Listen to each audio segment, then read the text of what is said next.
Hey everyone, and welcome to my explosion text tutorial. This is actually the first tutorial and first video I've ever made, so hopefully it's alright and not too bad for a first attempt.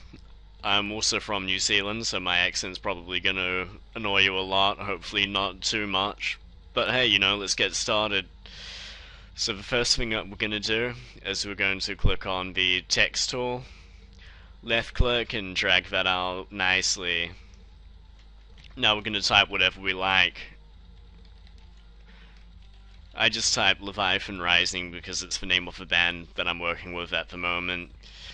And it doesn't matter too much how big you make it or what font you use, but I guess preferably make it bold so that you get to see more of the explosion.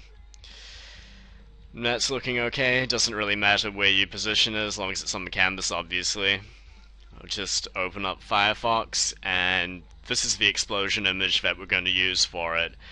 Just stolen it off someone else's website, so hopefully they don't mind too much if we all start using it. But hey, copy the image back into our pirated copies of Photoshop, and we're going to Control V, or if you really like, you can go to Edit and paste it in, but I just love hotkeys, so that's me personally. And as you can see, it's created a new layer for the explosion image already, which is nice. And it's completely covered our text layer, obviously. We can't see the text. But don't worry too much about that. We're going to make sure that our explosion layer is selected or highlighted.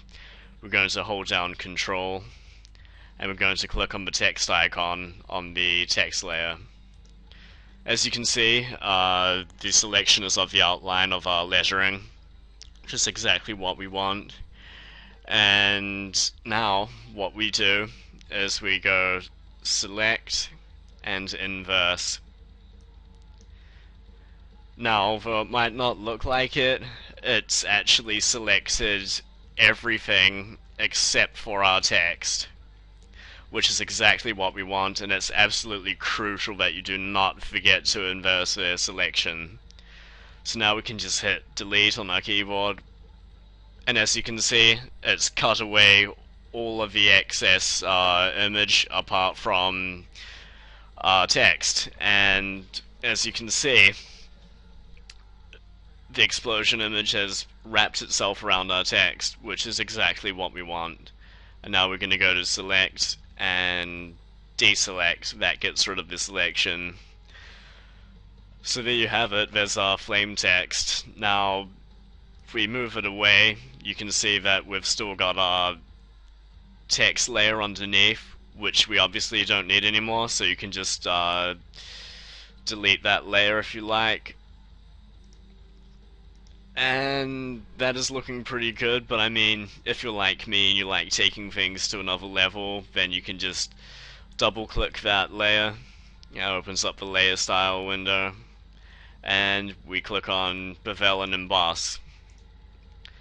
And that gives us a nice 3D effect of the text.